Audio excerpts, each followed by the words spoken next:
Hey everybody, welcome back to Music Mafia Marketing. Today we have Kevin Cruz, also known as DJ Most Wanted, six-time platinum producer. He is a crazy, simple, nice freaking guy. Opened up to us. He's worked with Young M.A., Amara La Negra, DJ Kazz, Messi, French Montana. I mean, you name it. Tali Goya. This guy is a talent. And his story is crazy. I want you guys to just listen to the story.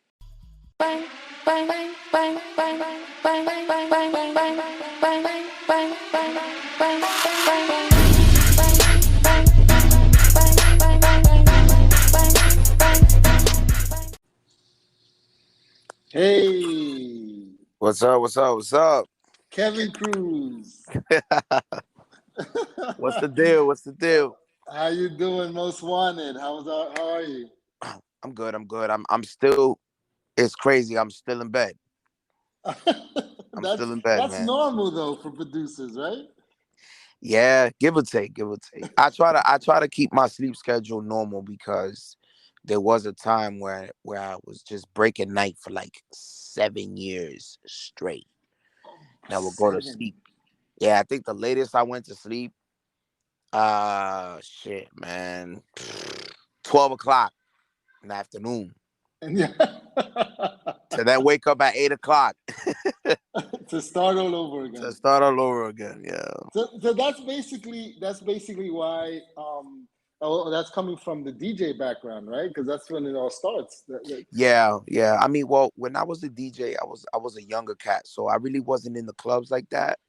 But I feel like as I gotten older, because I started DJing when I was in 2006. So I don't even know how many years that is on the top of my head, but let's just say 20. Let's just say 15 years. 15 years ago. So I was I was like, yeah, I was 15, 16.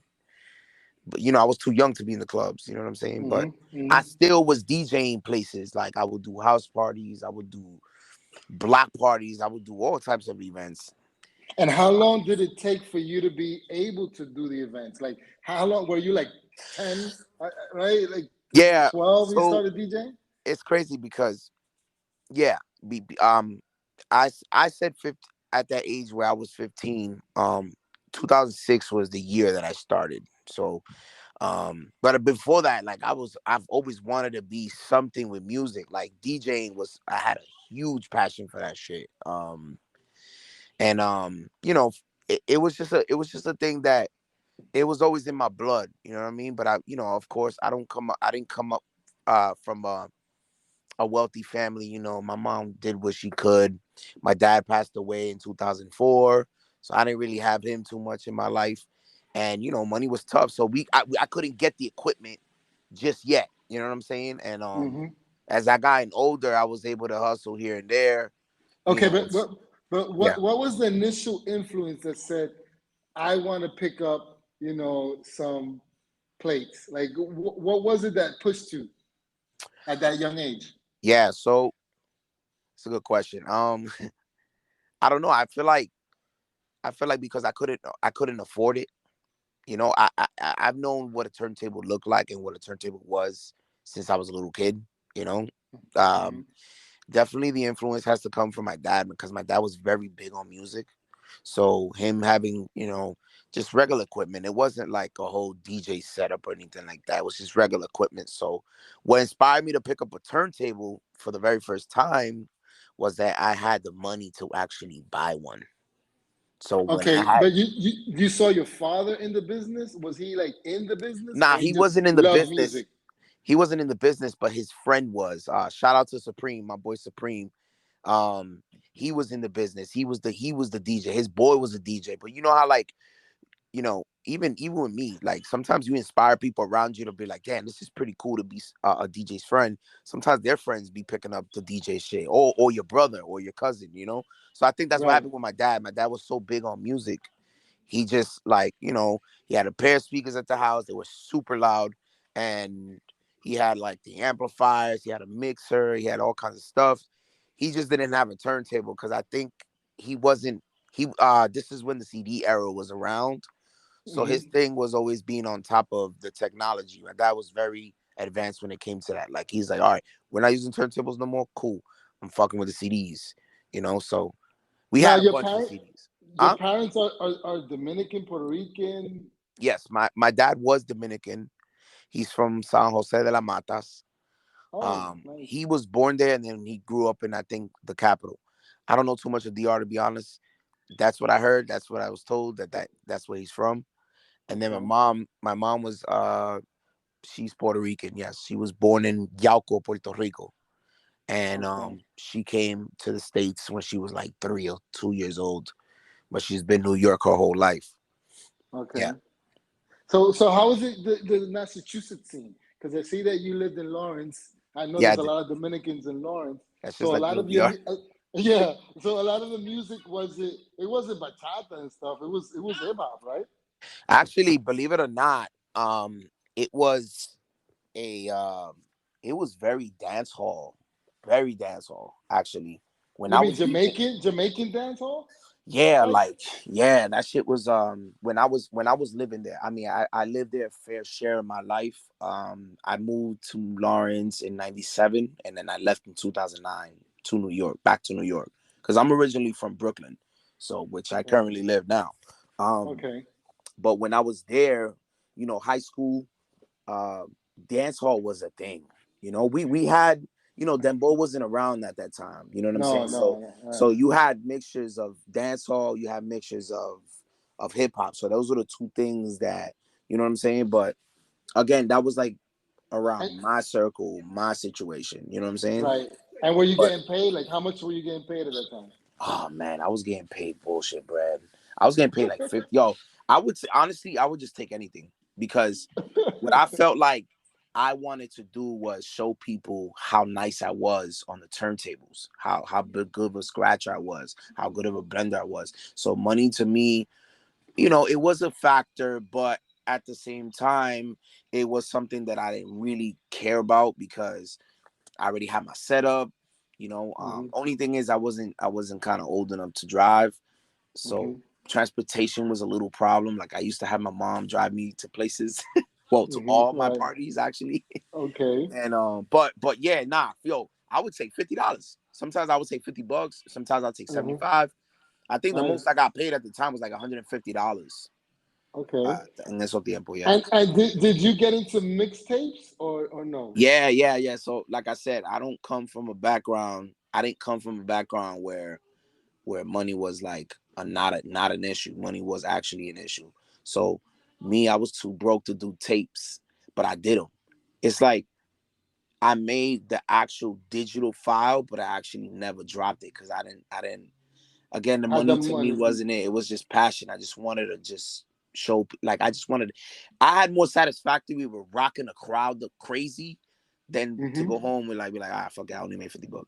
You But know? that's dope. That's dope. That's dope. Yeah, So yeah. when did you start looking at it as a business? I started looking at it as a business more so when when I left high school. You know, I Mm. bounced. I didn't graduate high school. I decided to say, you know what, this is wasting my time. This shit ain't for me. I'm gonna leave and I'm just gonna figure it out. And so, I always say this. I've always been a kid that had vision, and a Mm. big belief system. Hmm. So when I left, basically when I left high school, I said, okay, I'm gonna have to start taking this thing more seriously. This is all I know, you know. What did your mom say? My mom's um she didn't really necessarily disagree, but she didn't agree at the same time with my decision. She just said, Okay. hey, if this is what you want to do, just make sure you get paid. And Hmm. the stuff, I wish you would have finished high school, but she saw that my career was elevating, so At she that didn't. point, Yeah. that's interesting that you're going to the elevation part because at that point, was there a DJ influence? Like, shit, I want to be like Capri or I want to be like Flex. Was it something like that? Hell yeah. I used to look up to Flex. I mean, I still look up to Flex. You know, I fuck with Flex. Um, but I had tons of influences. You know, I mean, I come from a town where when I was DJing, a lot of my friends became DJs, and then there was like some of my guys were doing some interesting stuff that I thought was pretty cool, and you know, then there was guys that were DJing a lot longer than myself. You know, in the town that I had influences of. So yeah, hell yeah, I definitely Kid Capri. He's cool. I like him. I just didn't look up to him per se, but Hmm. definitely Funk Flex because I feel like he's been around the longest. At that age, At the, who yeah. were the ones that were pumping? Like who were like rocking? Like yo, this DJ is dope. Like who were the ones? Oh man, you putting me on the spot. I'm definitely gonna give you my top three. My Okay. top three is definitely my boy DJ Bless. I gotta give it to him because a lot of my scratching and my techniques of how I DJ came with the inspiration from him. He used to Okay. drop tapes too, and I used to love him. Another one was DJ Jera. These guys were from my town. You know what I'm saying? Another guy named The, DJ Jera. but that He's was when you were in Massachusetts, or you're back in yeah, Brooklyn yeah, now? yeah, yeah. But Massachusetts. even Okay. still, like, you know, my third guy is definitely Flex because it's like, you know, Flex was he was it, but that was Hmm. like these are deep. That's what I'm saying. For me, it's categories, right? Because it's like there's tons of DJs, bro, that are nice. There's one guy named DJ Qbert. He's like an Asian dude, Asian DJ, man. Fire. This dude is amazing. I looked up to him. There's another Japanese DJ. His name is DJ Kentaro. Another DJ named A Track Two. Fire. Hmm. Like these guys, I would study these guys all day. You know what I'm saying? But yeah, And practice. How many hours you would practice? oh man, from the minute I got from school all the way till I went to sleep. Yeah. Yeah. Nice. You know what's And when crazy? I you was graduating 8th grade, right? And my graduation, we had like there was like a little get together in the friend's yard. uh-huh. And yo, I brought my at the time I had these, you know, I had these coffins, like those DJ coffins, and those things were heavy, bro. Uh-huh. Like I had my mom like, yo, take me to this party. And I literally had my entire setup in that yard and I DJ for free because I Nice. wanted to rock the crowd. And I Of did. I course. did. It was a crowd of 20, but I got it. You know? A crowd. It's funny. I don't think you can call that a crowd. Yeah. But that's cool. That means that you really love music and you love what you do, man. And what was your strength? Because I see you also have a big, huge sense of humor that comes out in your Instagram. Like, boom, I'm funny, and I love Yeah. that Yeah. about you. Now, did that go into the whole DJ stuff? Like, were you the type of DJ you talk a lot, or were you just Actually, more like the funny blending into? Hmm? yeah. Nah, my bad. I didn't mean to interrupt. Yeah, No, it's okay. actually no. When I was a DJ, I was actually super afraid of the microphone for some weird reason. And I feel Mm, like you know, it was an age thing too for me. Like again, you know, when it comes to DJing, I feel like DJing is they're like rappers, you know, that there's you know, things evolve. Back then it wasn't really, you know, in my era when I was doing it, the mics weren't a big thing because the DJs that I knew that I looked up to didn't talk on the mic. So that they let they let the fingers do the talking. yeah, they like yeah, exactly. Like, but you know, I knew as a DJ, I had to have a personality and I had to have the mic game right. So for me, like I've always been an introverted kid, you know, and I still am, but I know when to break out of that bubble. But I've always been introverted. I wasn't too social, so that was a part of like me not really being too heavy on the mic. But you Hmm. know, as I got older, I had to learn like, yo, you got to be more confident, man. We got to get you right. You got to be something. You gotta talk, you know? Right. Did that happen when you started like coming of age, like you're 18 and you started going into clubs? Like what talk to me? Yeah. How'd you get introduced? How'd you get into clubs? So it was more word of mouth. I knew this guy that knew this guy that knew that guy. And Hmm. actually when I was in New York, the only time that I actually was able to DJ in the clubs, being a minor, I gotta shout out my dude DJ Chulo. He's from the Bronx. Um, his cousin was boys with my brother. They're still boys that, you know, they just haven't spoken in a while. I think Hmm. his name was Ed. And they were co-workers, and Ed would come to my house and visit us, whatever, chill with us, whatever case may be, and he'll see that I had like a whole DJ set up in a studio. And then at this time, I had started making. By the way, just so everybody knows, I started DJing, right, but I also started producing at the same time. I just didn't take the beat making serious because I knew I was whack at making beats. That's a whole different art, And then plus, I didn't have a big passion for it like I did with DJing. But yeah, going back to my boy Chulo, he was the guy that he was already in the clubs. He was already doing things. He was actually promoting too, and he told me about his cousins. Like, yo, I'm gonna put you on with my cousin, or whatever case may be. And then me and Chulo met, and man, it was good vibes from there. I helped him out with some tapes. I helped him out put some tapes together. Also, también, like, he's like, yo, if you want to spin in the club, let me know. And then my thing was like, okay, cool, I'll do it. The paper got to be right, but I'll do it. And yeah, he put me in a couple spots actually in Webster Ave, some mostly in the Bronx. Like, if I've ever DJ clubs in New York, it was either in the Bronx or Uptown. You know what I'm saying? Because of the connection you had with the promoter or friends, right? Yeah, and then I met some other people from there, and then I started DJing other places. What part of Brooklyn you were living in? I'm still here, man. I'm still in the same building. I mean, of course, I got I'm in Bed-Stuy. Okay. I'm still here, man. I ain't going nowhere. Not Nice. just yet. Nice. Yeah. Now the part when you start doing clubs, did it get like really intense? Like, you did it like a couple of years, or you just dabbled and then you went to producing? Yeah, so it's pretty interesting how that was working out, because I felt like, the DJ scene in New York City was way different than it was in Mass.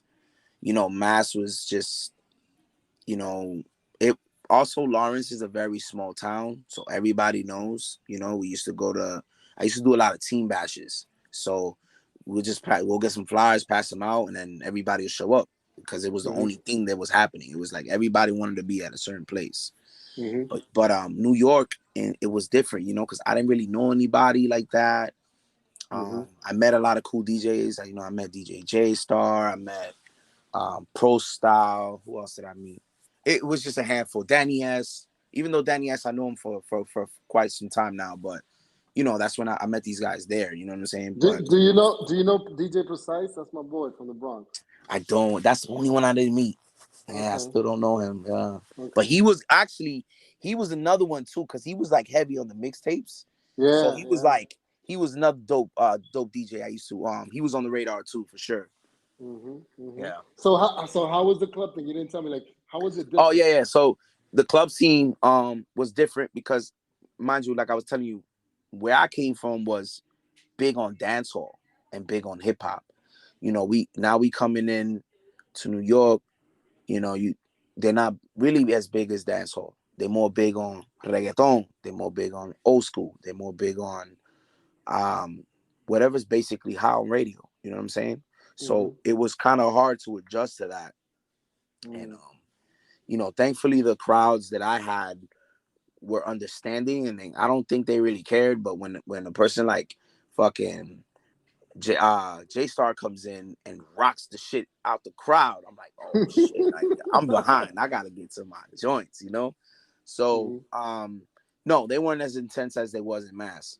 Honestly, they weren't. They weren't. I just said, you know what, I did my best, and I got shit to work on. You know what I'm saying? And was it the same, like, whole appreciation for scratching and stuff, or it wasn't that much, like, Nah. I don't think people even appreciate scratching. I think scratching that's actually called turntablism. That's what they call that. Nice. Okay. That type of, those type of events and those type of crowds appreciate that. But we're like, regular nightclub, just trying to get trying to get the crowd right. They don't even care about that shit. I was at a spot called Alpha like 2 days ago, and Camilo was there, and Camilo was just dropping records. He wasn't even scratching, and he had the place lit. You know what I'm saying? So for me, like, it's like the choice, the right choice of music at the right time. That's what, like, just like makes it, makes it Yeah. banging. I'm sure Camilo had a time when he was scratching too. I mean, I think he's an amazing DJ too, but it ain't about, I feel like DJing is just about, you are in charge of the place's The energy. vibe, Yeah. right, So right, you can't, there's no room to fuck anything up, because otherwise right. then, people start leaving, or they Yeah, start checking their phones and not really paying attention to the vibe. And once the vibe is right. gone, it's hard to get it back. So how did you make that transition from clubbing, and why? Like if you're making money in DJing, you still not that great at producing. Like, how the fuck did that happen?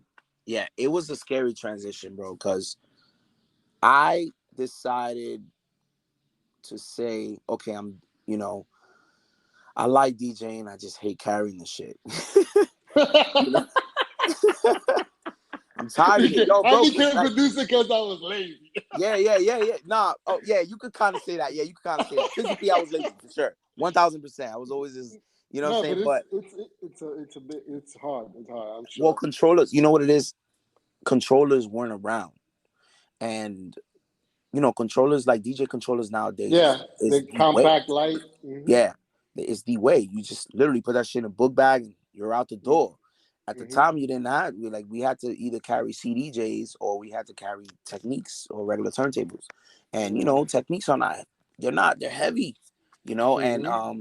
I didn't have CDJs. I actually had one CDJ, y se me dañó, and I couldn't find nobody to repair the shit. So I was forced to throw it out. Mm. And unfortunately, I was stuck with two techniques, which is cool, but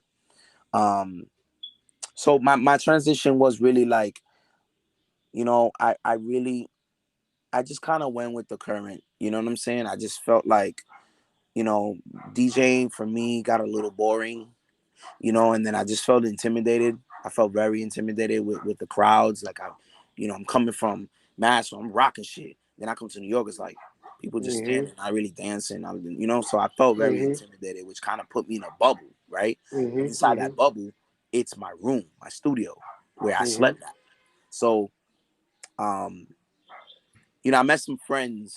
I want to shout these guys out. I'm always gonna shout these guys out because those guys, they are the reason why I met certain people that changed my life. Um, so I used to work at a mechanic shop called JB Auto. We used to install radios.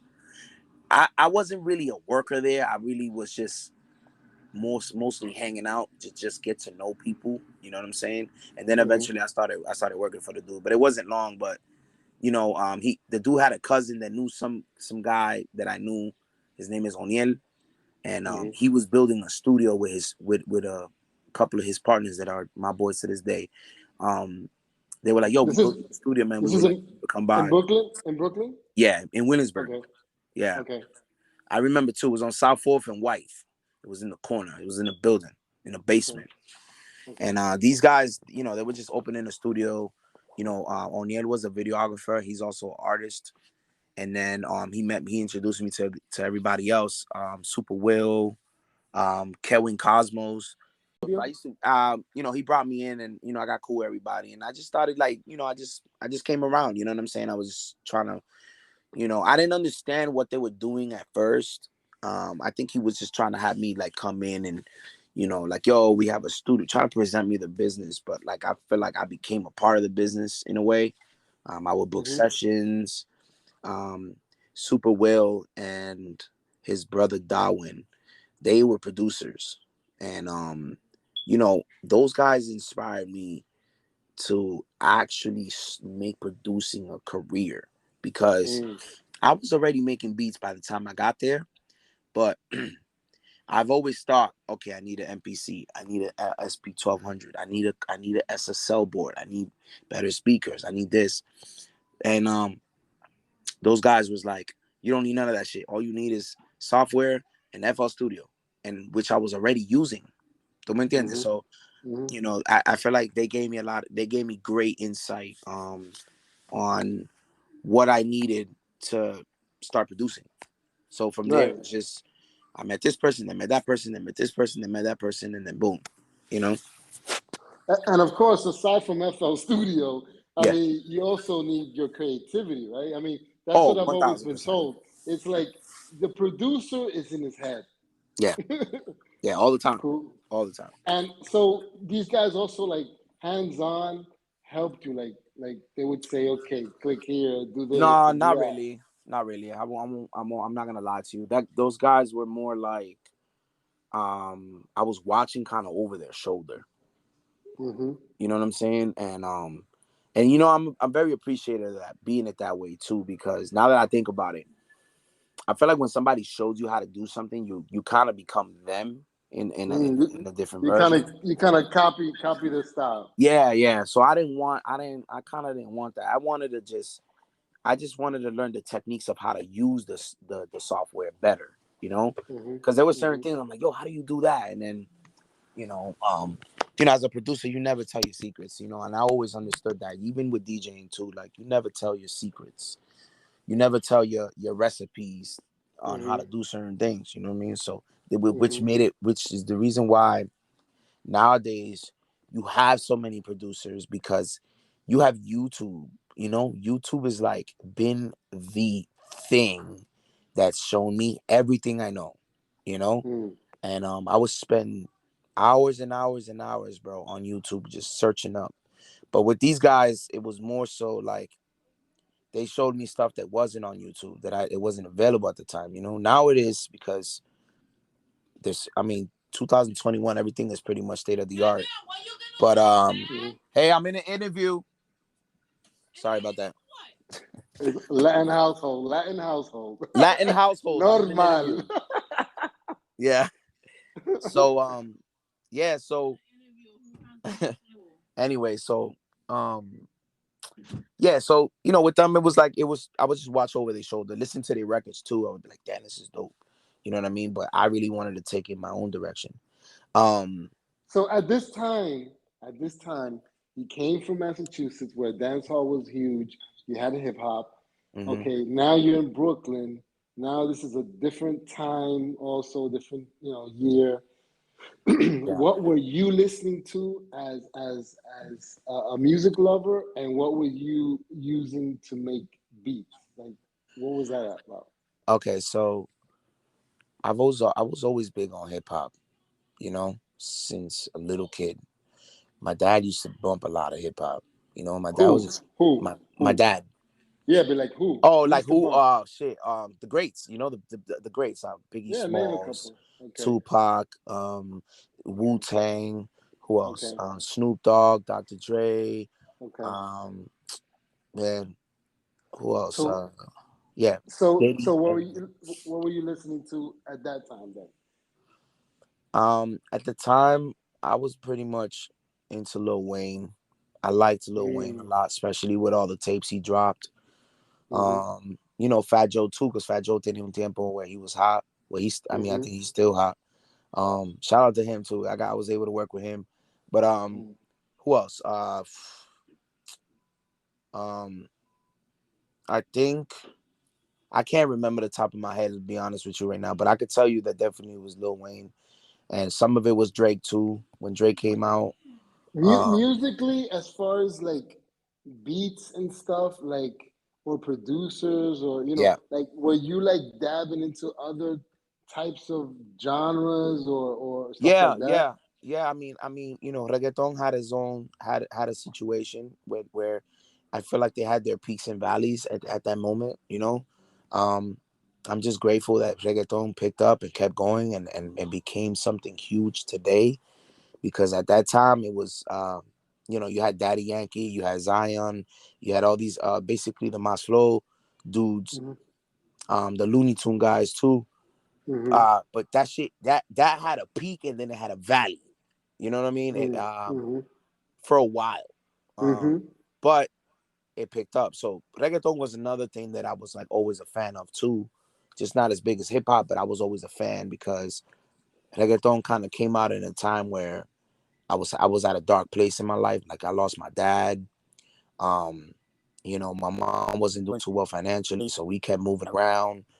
Um, you know, just so reggaeton was like the only shit that I would listen to because What was it? Your mom an influence in music? Because since she's Boricua and you have the yeah, Dominican side and the Boricua side, was she nah, an influence in music? nah. My mom is she likes salsa. Like every time she Mm, music, it's gonna be salsa 90% of the mm, time.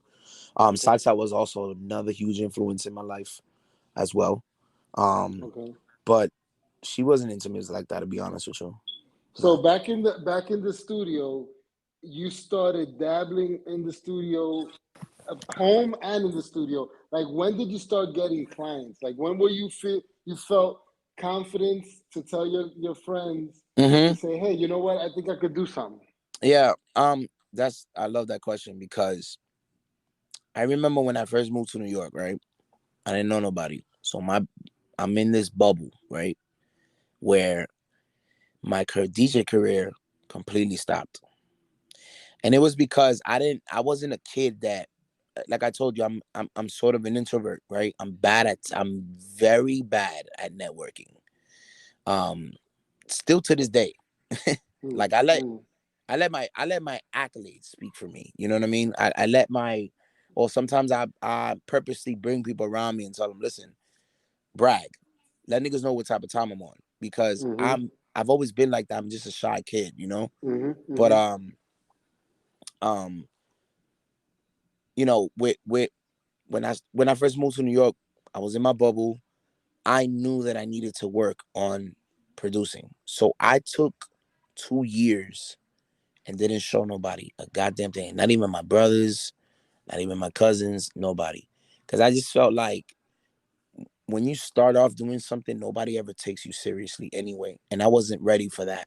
For that, Rejection. yeah, I wasn't. Yeah, because I like again, I'm already at that bubble where I don't really talk to nobody. So for me to come out of pocket and be like, yeah, I make beats, it was kind of a thing that I had to be courageous about. So Mm-hmm. for me, I took 2 years before I even showed anybody a beat, and Was this then the time? Was this the time you were dabbling with your friends at the studio? no, this is way before. Before, okay. Hmm. Because I met these guys, I met the BLG guys. I want to say like in 2011 ish. I can't remember. I Okay. think it was like 2011 is when I met. Is when I met O'Neill, and then he introduced me to everybody else.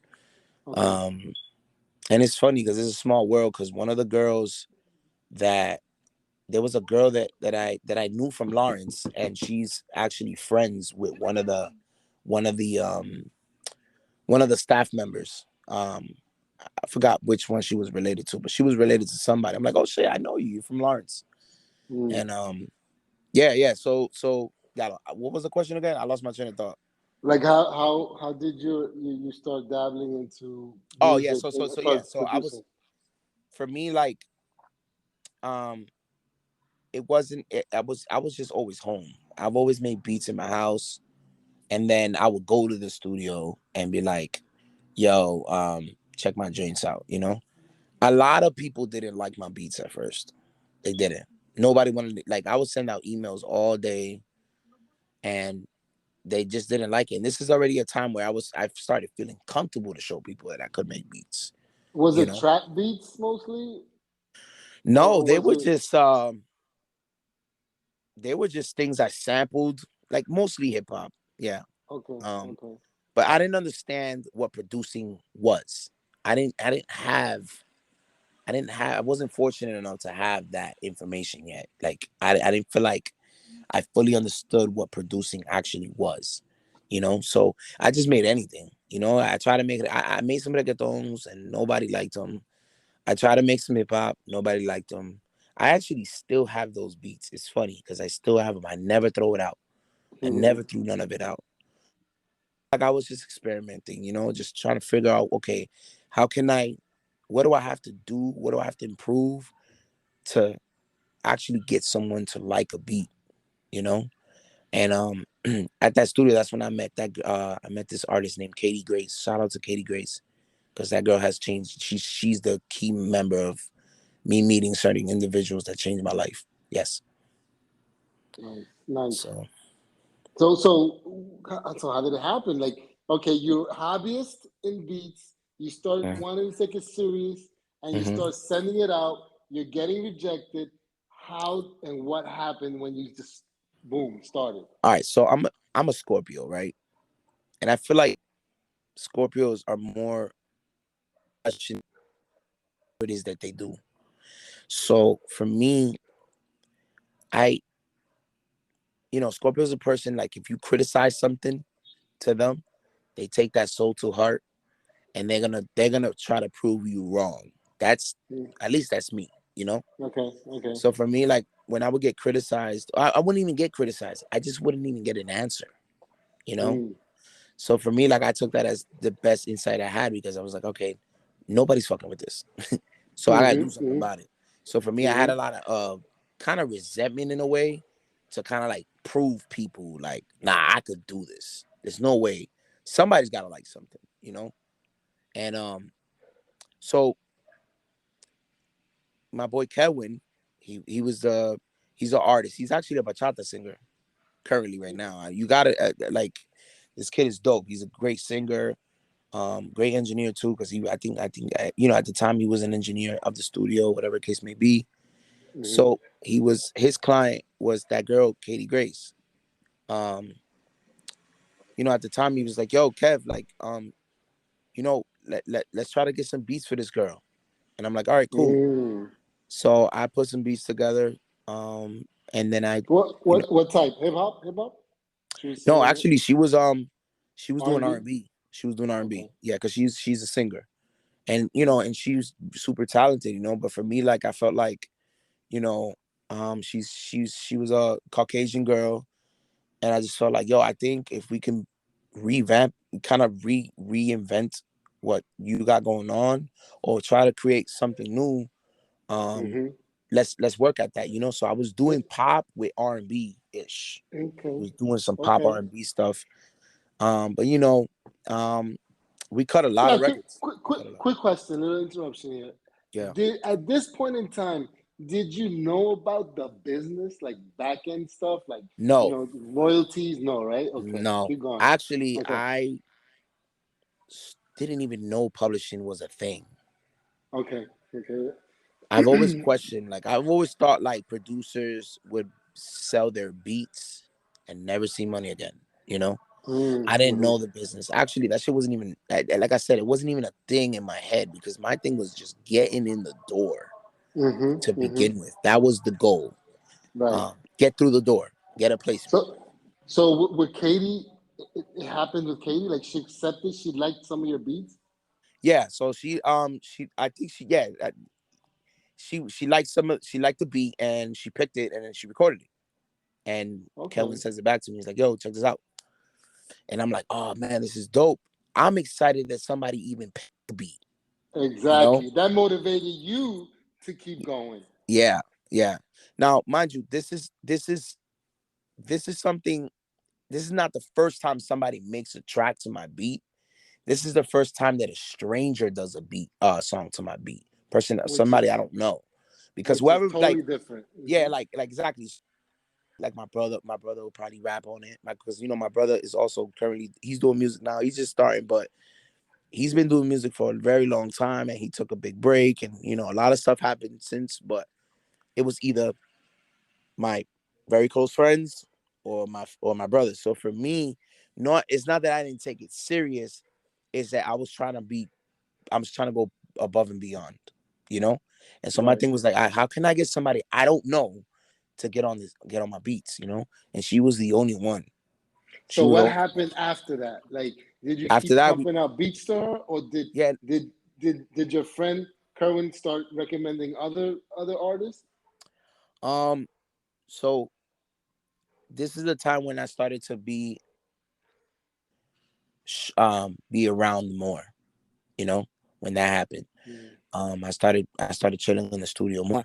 So for me, like, Kevin come to the studio only when he had sessions, or when he would record. Other times he would just not be there. So the times that he was not there, I'll be chilling there. And I think she was getting graphic work by one of the guys in the studio. I think it was Will, and she was there. And I was like, "Oh, hey, look, I'm the producer, whatever the case may be." And we just became mad cool. We swapped numbers, And I told her like, look, let's, it'll be nice for me to make some records for you. And I wasn't charging her no money, zero. I wasn't getting paid. I didn't want to get paid at the time, because I felt like, damn, I want to build. I want to be a better Yeah. producer. I want to be, you know what I'm saying? Like I want a Grammy. These are the things I'm chasing for, And yeah. So after that, we just started. We made this one record. No, she made a record that one of the guys at the studio produced it, right? And she put it on Worldstar. And then on Worldstar, along came on this guy named 610. This is my boy. Shout out to my boy 610. He was managing Erick Sermon at the time. And that's how. Oh, wait a minute. That's a leap. So she paid to get on Worldstar, obviously, because she's trying to I promote don't know if she herself. paid, but I know she just Okay, got she on got it. on. Okay, Yeah. she got on, and this dude saw something in her, Saw the potential, and hit her up. Yeah, Wow. He saw potential. Okay. He saw potential, and this was a time when me and her was like we had a really good chemistry, and like I said, I was just trying to, and I would push that girl, man. Like I was pushing her to way beyond her limit when it came to recording. I eventually became the engineer, and then I would make the beats too. So when we was in the studio, I'm sorry, there wasn't no friction with Kerwin, right? Like everything was smooth. Like he didn't hate, he didn't get jealous. I'm gonna be honest, I don't think so. If there was, I didn't know. Yeah, because it's like he's there and then he's not. I mean, wait a minute. Yeah. Well, I mean, I think Kelvin was really more of an artist than he was an engineer. So he was focused on becoming doing his thing with the artist. Like he, I remember he was a little chubbier. He lost weight. He got fit. He got right. You know what I'm saying? So I think, for him, I don't think he cared. He didn't mind, right? But if he did, he never told me, never rubbed off on me in that way. You know what I'm saying? Good for you. So this guy that this six guy, right? 610. Okay, so he's working with Erick Sermon, and he hits her up. And now, how did that link with you? Katie was like, "Look, I want you to meet my producer," and that's how. I swear to God, that's how it happened. Like, it just was like, "Yo, this is my producer. His name is DJ Most Wanted. He makes beats. He's the one that made these tracks. The songs, like I said, I didn't produce a track that he liked, but he heard the other ones that I did. And he was like, yo, this is dope, And then we was just all trying to kick it, we was all kicking it. And for me, I was super, super, super hype about this shit because I had a chance to actually get to even meet a celebrity for the first time in my life, Right, because being that he's, in the team with Erick Sermon, and Erick Sermon being who he is, so he was impressed with some of your beats, and you guys hit it off. Yeah. And what came next? So he was managing the girl, right? He was basically saying, look, let's work on something. I'll pay for some studio time. I'll make sure everybody gets paid. And then he would be at the studio making sure like work got done, playing manager role. I think he was like booking her shows, whatever the case may be. He signed her? He did something formal, or he just like, I don't know I don't know, to be honest. I don't know if they signed any paperwork, but I know that we're working. And for me, like, I was just trying to tell her, look, just give me a position to play a part in this, and I got your back. I don't want no money. Nice. And what year is this, more or less? This is like 2012 ish. Yeah, 2012. And early 11 going into 12. And and then we just everything was happening slowly. It wasn't like we made like 25 or 30 records. We made about 15 records. Some of it was just engineering, most of it was producing. Because again, I'm just trying to land beats. I'm just trying to like do everything that I can to become the producer. And you're learning, and you're getting to know the industry, and you being known as well. You get just networking in your way. Right. So Um, you You know, did the 15 songs. we did the tracks, and you know, just like everything in life happened. I don't know why they had Okay. him and the artist. I'm like, damn, like I kind of saw my opportunity kind of like, Go away, just fizzle go away. away. Yeah. But thankfully that Six, okay, what's up with you? And I'm like, he wanted to get to know me, and I'm like, yeah, man, I'm just, again, I had a slow computer at the time, proper equipment to be the producer, right? Because Right. I relied on FL. I didn't have an SP 1200. I couldn't afford those things. I mean, MPC 2000 was like $3,000, and I'm Right. How here, about got lucky. and the studio BLG, was it still on? Did you still have access or Yeah, no? yeah, yeah. I still had access. Like, after a while, um, I It's kind of you went know, my own way. Yeah, right, right, because right, I noticed that those guys, they were just, the rent, and I felt like I was in the way. right, And right, right. there was a time I did set up my computer that the manager bought for me.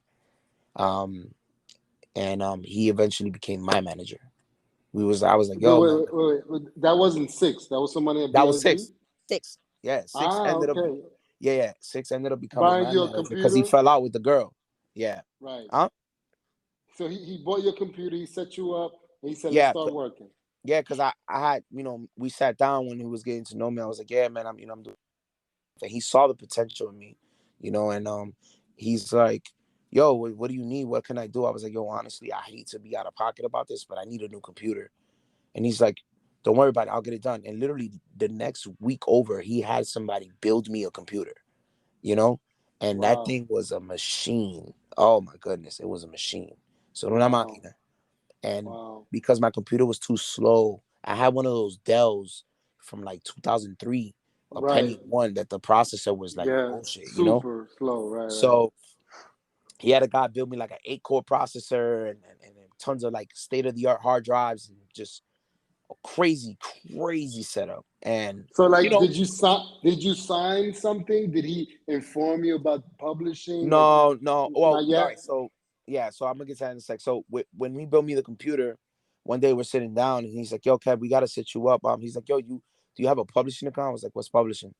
He's like, "You don't know what publishing is?" He's like, "I'm gonna get you set up." So um he knew I didn't have no money, so he was like, "Yo, listen, don't worry about it. I'm gonna set you up with ASCAP." And he made my ASCAP account. He made a writer's account for me. Mm-hmm. Um, and and I was like, he's like, "Oh no, this is money that you get." He explained to me what publishing was. He was like, "Oh, this is Mm-hmm. money every time your any tracks you do that's properly registered. This is where you copyright your stuff." Oh, this is what he told me. He said, "This is where you copyright your stuff, and then this is you get paid. This is how you get paid whenever it gets played on radio, any public performance royalties, whatever." Mm-hmm. And so he just made me a writer's account. Um, Okay. and we left it as is. He paid for it too, because it was like $100 to sign up. Mm-hmm. And he gave me the login and stuff like that. And then we left it as that. And then, yo, it was just a grind, man. It was just like, yo, Kev, I want to let you know, I manage other artists. I manage Erick Sermon. They were cool, super cool guys. Um, he said, You yo, introduced it to him. You introduced it to Eric. yeah, yeah, he actually had him come to the studio, BLG studio, because Nice. he was also interested in the other guy named Darwin. He wanted to manage Darwin. Darwin was like way more advanced than I was, Okay. 1000%. This kid is super dope. I'm still a fan of him to this day, and this is my boy. And Okay. yeah, so he had Erick come to the studio to meet Darwin, and he said, "Yo, Mos, I want you to come along, come to the studio because I want you to meet Erick." And Good. Erick was just, Erick's a producer, so Mm-hmm. he was like, acknowledging that the kid's music was fire, whatever case may be, but that nigga was way more gravitated towards me because, No. yeah, because he felt like, damn, like, yo, I think this kid, because he was hearing some of my beats He was like, yo, this kid got mad potential. Let me holler at him, you know? And this is Wow, what I was feeling. bro. I Good felt for like I was feeling, you, yo. yeah, A I was like, legend. damn, I'm like, I didn't even expect this shit, you know? Right. Yeah, and then this is 70 million records selling Of course. legendary guy. Of Not course. not not to mention, I already knew who he was. You know what I'm saying? Right. Off Of course. off just other shit that he had records that was lit. You know what I'm saying? So Right. Right. yeah, and then after that, he invited me to he said he was building a studio in Long Island, which is still there. Um and Okay. he invited me to his house, and everything was just like, yo, we're not from Brooklyn and shit, but the my boy Six was like, yo, just come in Long Island, and I'm gonna get you. Let's get in the studio, and I just wanted to get you. He just wanted me to meet people, He just wanted Yeah. me to Yeah. be around Vibe. certain people. Vibe. And see what Yeah, people say about you. And so you went to Erick Sermon's new studio and house yep, up there. yep. Ah, shit, man. That's where the Breaking Night stuff began. That's Of when course. that's when I was like, yo, I'm super hungry. Like, I had a girl at the time. I wasn't even paying no mind to her. Like, that's how passionate I was. Yeah, I'm yeah, sure, bro. I am yeah, sure. So yeah. tell me this experience. You're in freaking Erick Sermon's freaking studio, and what starts happening? So Erick wasn't a guy that wasn't around too often. Um, Okay. he lived a regular life. He had his, he was a dad, and still is a dad, of Mm-hmm. course. But he was raising his son and shit. He was just, It, regular life. Because it that don't nigga, yeah, it go ahead. don't matter. It don't matter. He already I'm made like, his no, millions. Yeah, exactly. And not only that, he made his name, and yeah, that you're in his studio. hmm That's it. That for yeah, me, I'm in your shoes right now.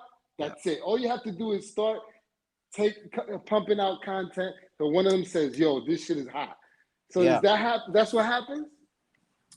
Yeah. Basically, so when I first went to the studio, he was actually built, because the studio it was like this big ass fucking warehouse looking lofts, but like it was like different.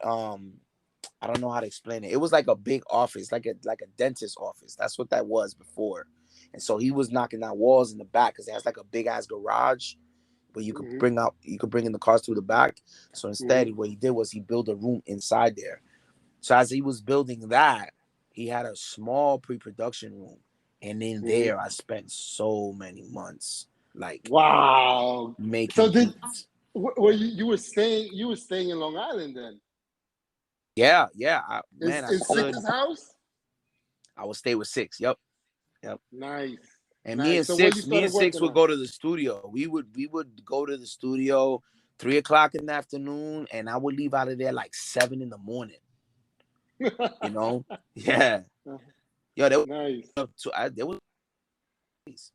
There was Of days I course. stood up Now, now, 2 days. now, Yep. were you working for Erick's new projects, like artists and stuff, or like were you just making beats for anyone to see what Yeah, would come up? I was just in there trying to build my catalog. I was just in there. He had a upstairs from that room. He had like a big ass fucking wall full of crates with records in them.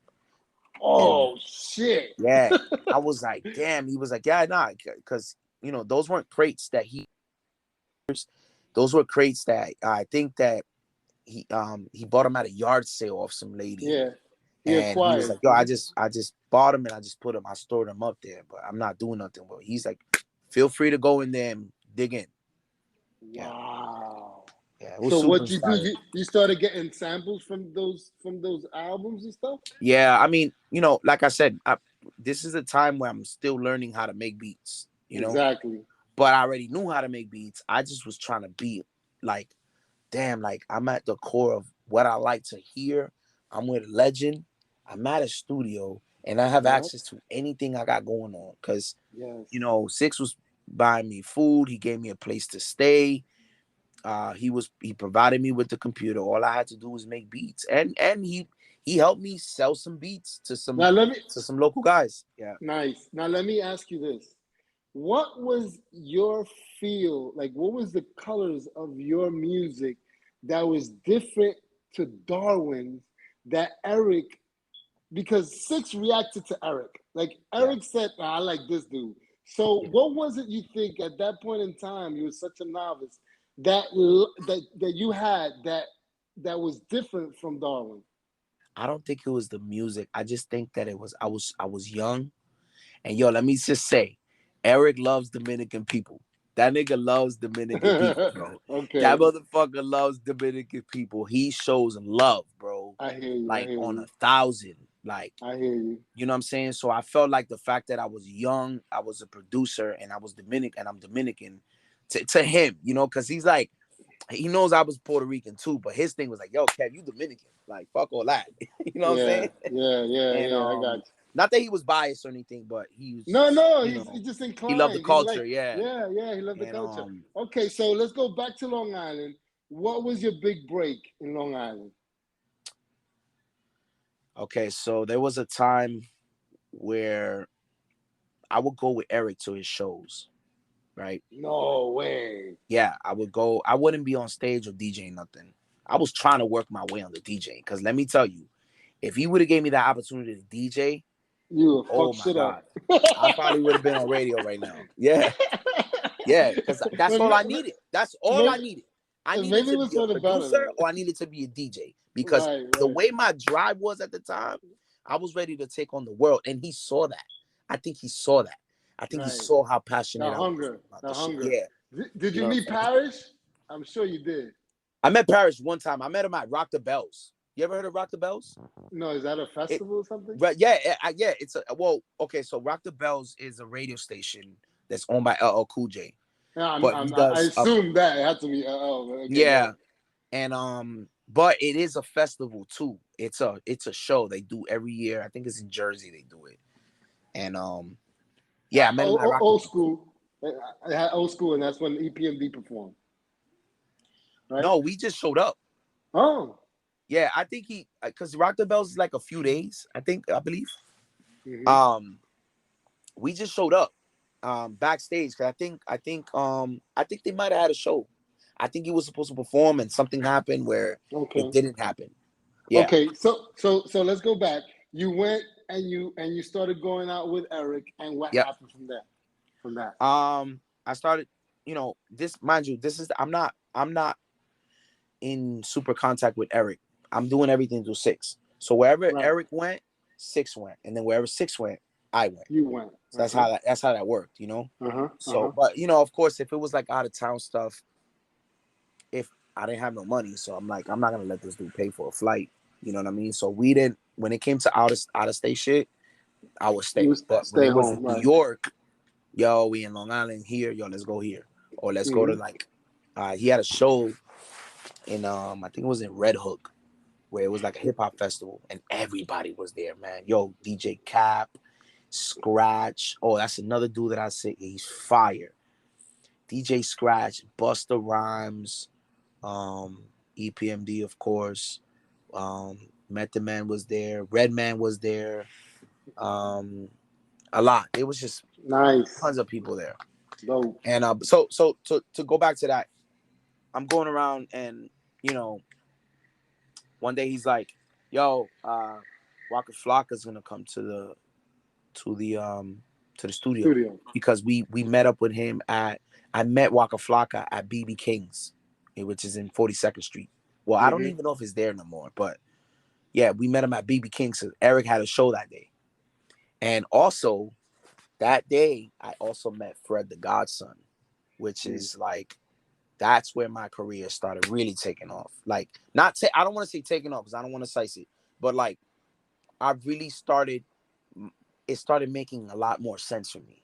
I started meeting people, DJs, other producers, other artists, blah blah blah blah blah blah blah blah blah. So, But um, because of you started because of mingling Erick, with Fred the Godson? yeah, because Oh, Erick okay. was like, yo, Erick was going around telling everybody, yo, this is my young boy right here. Yo, this kid is ill. You gotta fuck with him. Oh You know what I'm man. saying? So Oh man. he's already That's co-signing me everywhere. priceless. Yeah, Yeah. yeah.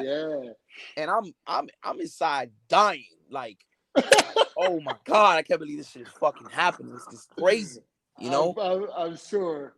Yeah, but I'm keeping my cool because I'm not trying to act like a groupie or anything No, like that. You know no, what I'm no, saying? no. Of course not. So I kept my cool about it, but I was super, super, super hyped, man. Man, So like, who did you get in the studio with first from all these people you met? um, Fred the Godson, because Waka Flocka was supposed to show up and he didn't. He didn't show up. Okay. I think only his uncle showed up. I think it was Bimmy, some guy named Bimmy. Okay. Um, he showed up. They talked, whatever the case may be. But Waka Flocka didn't show up. He had to do something, so he bounced. But Fred the Godson came up. He showed up. He was like, "Yo, I got a studio. Come up." And that's how I met Fred. So this is crazy, right? Um, at Erick's studio, I was trying to learn how to become an engineer, and I learned so fast, bro, very fast. And Erick's like, "Yo, play me one of those." Mind you, this is months already later down the line when I'm already making beats, staying up 3 days in a row, blah blah blah blah blah. So I had played Erick some beats. He's like, "Yo, I like this one. Give me this one. Yo, I like that one. Mm, Give me that one. Send me all these beats to my email." nice. And this is when he was working on the ESP album, which is not on the platforms anymore. I have no idea what the hell that shit's about. Hmm. Um, but that was that's how that happened. So he picks out beats. Freddie Godson shows up, and he's like, "Yo, Kev, play me this beat right here, real quick." And next thing you know, the fucking I go to use the bathroom and come back. This shit's loaded up on Pro Tools, and he's like, "Yo, give me a verse on this beat." Because What? Erick was trying to help me. You know what I'm saying? Like he was really trying to get people to help to like Yeah. jump on board. Because that's all I And needed.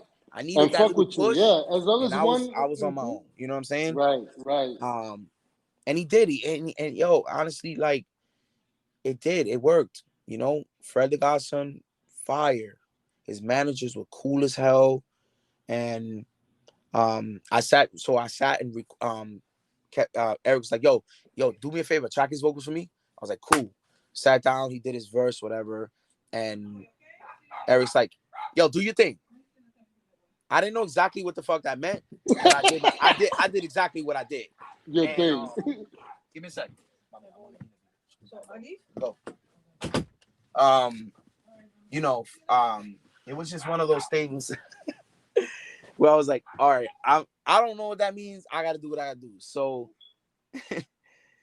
and I started mixing, right? Okay. Uh-huh. This all right around this time I already had became a good engineer because mind you, I started engineering to make money because I was like, yo, I can't be broke all the fucking time. I need to start running some sessions, you know? Right. Right.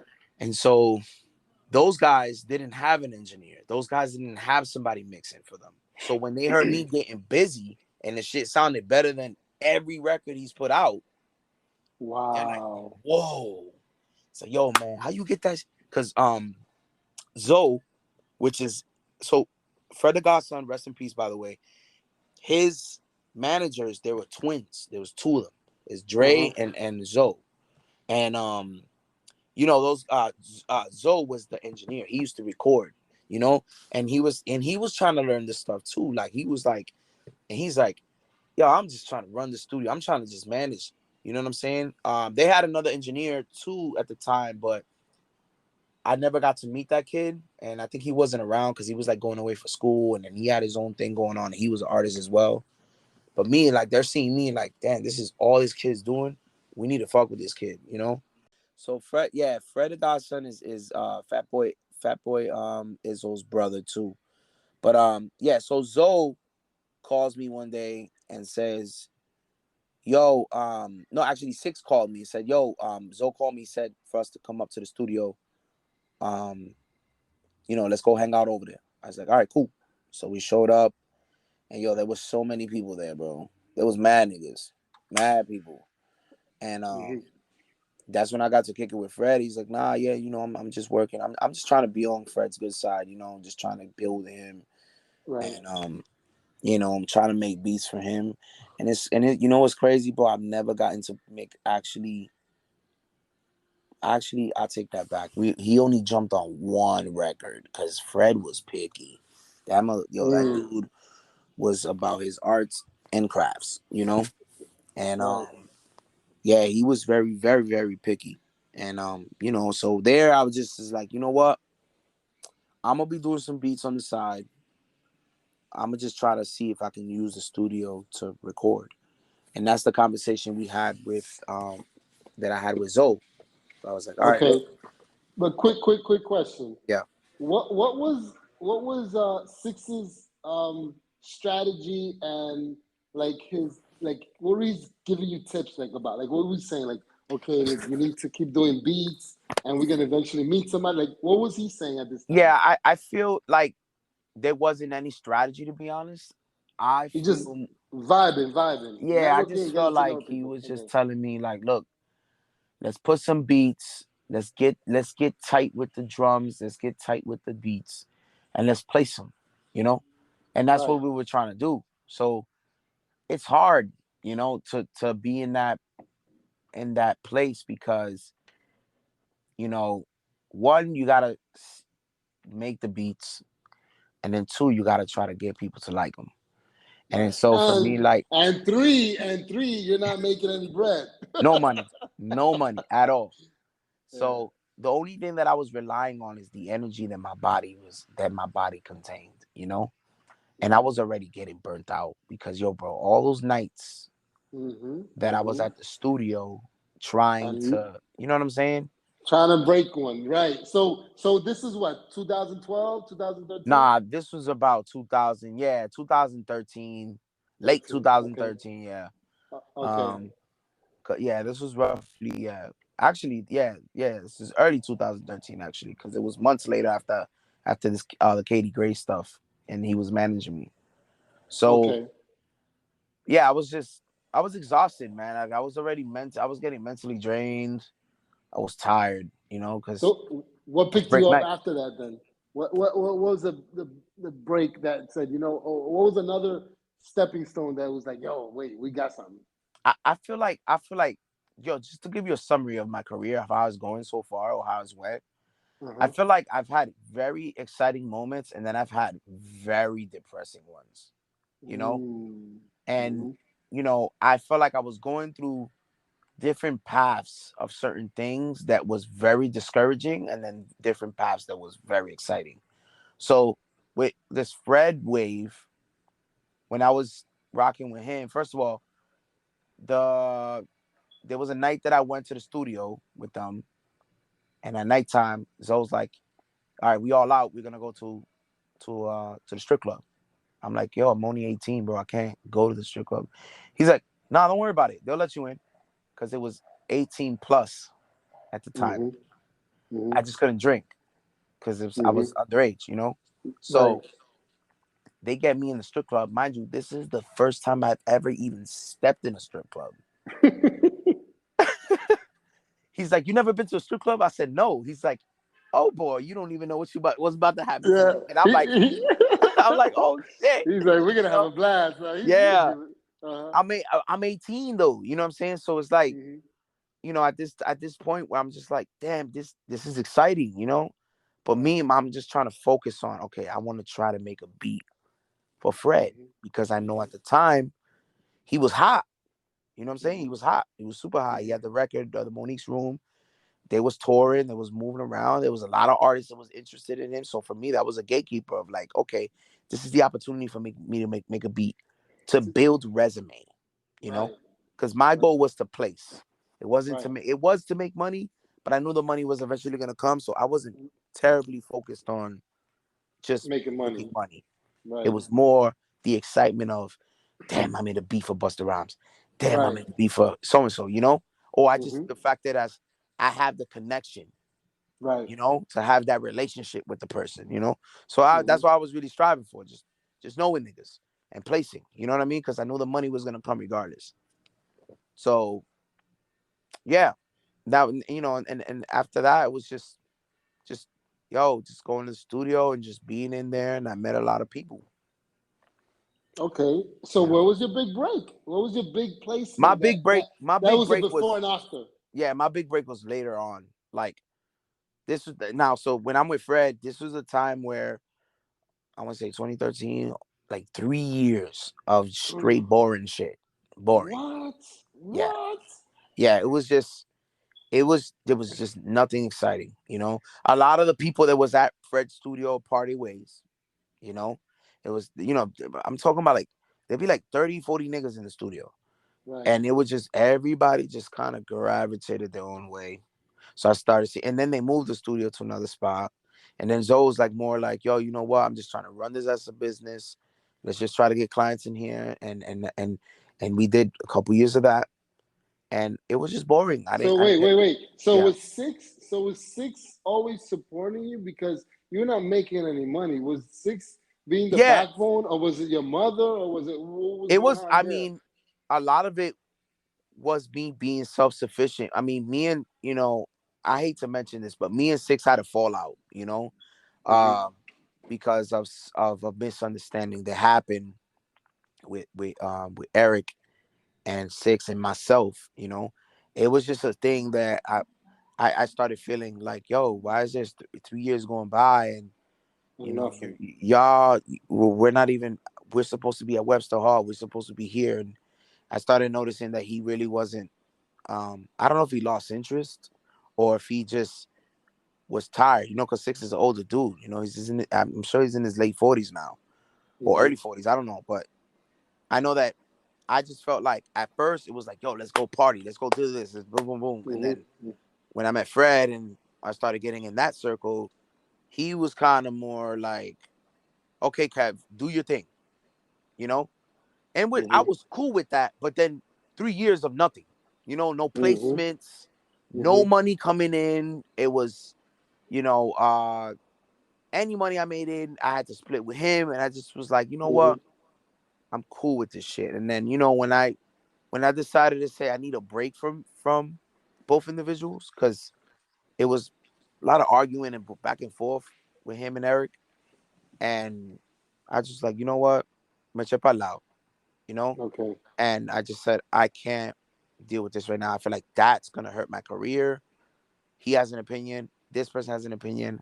I'm not trying to be in the mix of that because that could easily fuck me up. Yeah. So I just said, you know what, the only hope I have right now is if I can stay next to Fred, I'll know that I can meet people, you know, and At that's least. one thing. Yeah. Yeah. And that's one thing that I told the manager. I said, yo, bro, look, I'm not good at networking. It's just not my thing. I'm not built for that. But at least can you help me in a sense of when we around people, can you let me know? Because I would like to be around so that I can play chess, And you get your know? chance. Yeah. So he's like, look, Kev, the only thing I can promise you is if you come to this studio, I promise you you're gonna meet a lot of people that know people. So, so it wasn't like famous artists. It was just industry people you were It meeting. was just a bunch of industry people. Okay. So if there was any famous artist, it was probably Ron Browse that showed up. And you know, Okay. And then one of those industry people were a catalyst for in the future something to happen big, or was it just an investment of networking a bit and learning a bit, and yeah, then yeah, later on came? Yeah. mostly that. So Yeah, it was. so Yeah. so what happened? Let's fast forward. What So happened? fast forward. I'm in the studio. Like I said, I'm just yo. There was nights I slept in the studio. You know, there was nights I Of just said course, it's of course. fucking 7 in the morning. The sun is out. Might as well just crash here.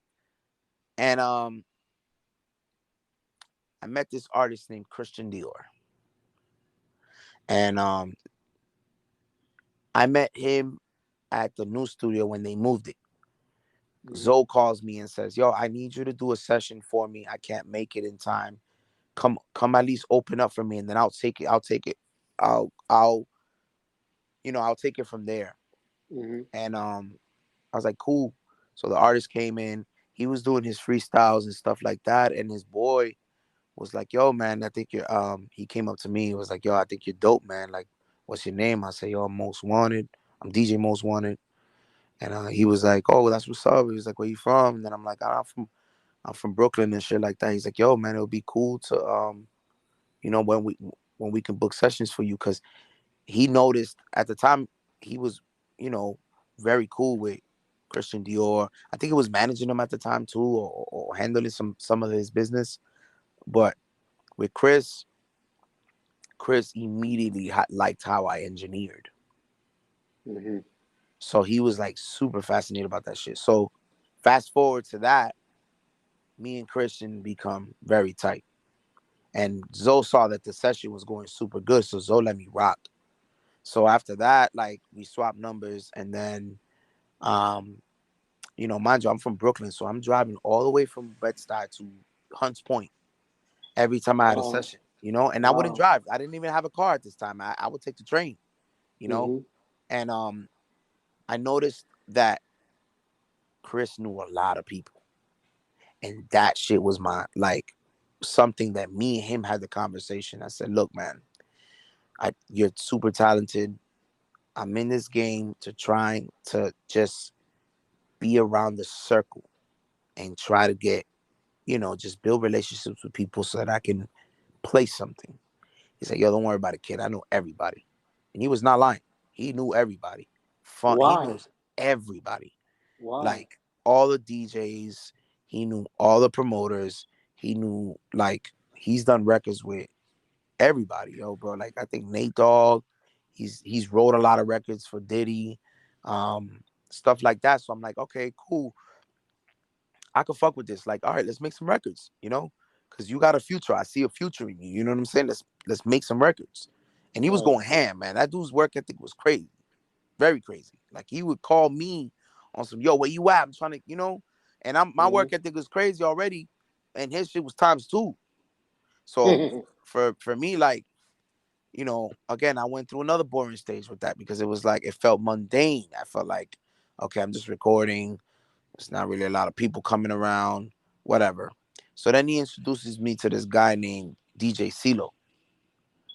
Um, he's on DJ now on X. I think he's on Sirius X Radio.